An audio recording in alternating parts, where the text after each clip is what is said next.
शीर्षक दोस्ती का जादू। गहरे हरे जंगल के किनारे एक छोटा सा गांव था जहां पांडा, खरगोश, हैमस्टर्स और बिल्ली रहते थे।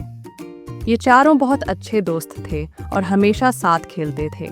लेकिन एक दिन जंगल में कुछ ऐसा हुआ जिससे उनकी दोस्ती की परीक्षा होने वाली थी। संघर्ष, समस्या या चुनौती। एक दिन गांव में यह खबर फैली कि जंगल के सबसे बड़े और सबसे खतरनाक जानवर भालू राजा ने घोषणा की है कि वह पूरे जंगल पर राज करेगा और कोई भी उसके आदेश को नहीं मानेगा तो उसे गांव छोड़कर जाना होगा। ये खबर सुनकर सभी जानवर डर गए। पांडा, खरगोश, हैमस्टर्स और बिल्ली चिंतित थे।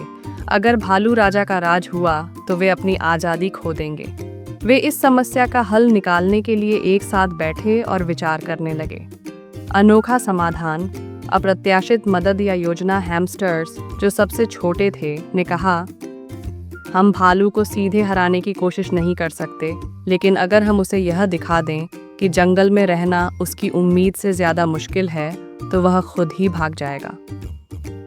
पांडा ने सोचा और कहा, अगर हम भालू को उसके लालच की वजह से फंसा दें तो? बिल्ली मुस्कुराई, हम एक चाल चल सकते हैं। हम उसे ऐसी स्थिति में डालेंगे जहां उसे लगे कि जंगल उसके लिए सुरक्षित नहीं है। रोमांचक मोड़। एक चौंकाने वाला घटनाक्रम। अगले दिन चारों दोस्तों ने मिलकर एक योजना बनाई। उन्होंने जंगल में अलग अलग जगहों पर शहद रख दिया और उसमें छोटे छोटे कांटे छुपा दिए। भालू राजा को शहद बहुत पसंद था। उसने जैसे ही शहद चाटने की कोशिश की, कांटे उसके मुंह में चुभ गए। इतना ही नहीं, खरगोश और हैमस्टर्स ने मिलकर एक जाल बनाया जिसमें भालू के भारी कदम पड़ते ही वह फिसलकर कीचड़ में गिर गया। भालू राजा को समझ में आ गया कि यह जंगल उसके लिए उतना आरामदायक नहीं जितना उसने सोचा था।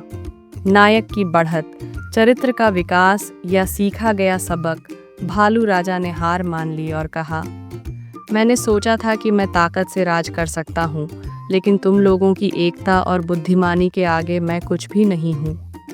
पांडा ने मुस्कुराते हुए कहा, हमें अपनी आज़ादी बचाने के लिए मिलकर काम करना पड़ता है। ताकत से ज़्यादा बड़ी चीज़ होती है दोस्ती और समझदारी। संतोषजनक निष्कर्ष, सुखद या अर्थपूर्ण अंत। भालू राजा जंगल छोड़कर चला गया और सभी जानवरों ने मिलकर जश्न मनाया। उस दिन के बाद पांडा, खरगोश, हैमस्टर्स और बिल्ली की दोस्ती और भी गहरी हो गई। वे जान गए थे कि सच्ची ताकत एकता और समझदारी में होती है, और इस तरह दोस्ती के जादू ने पूरे जंगल को बचा लिया।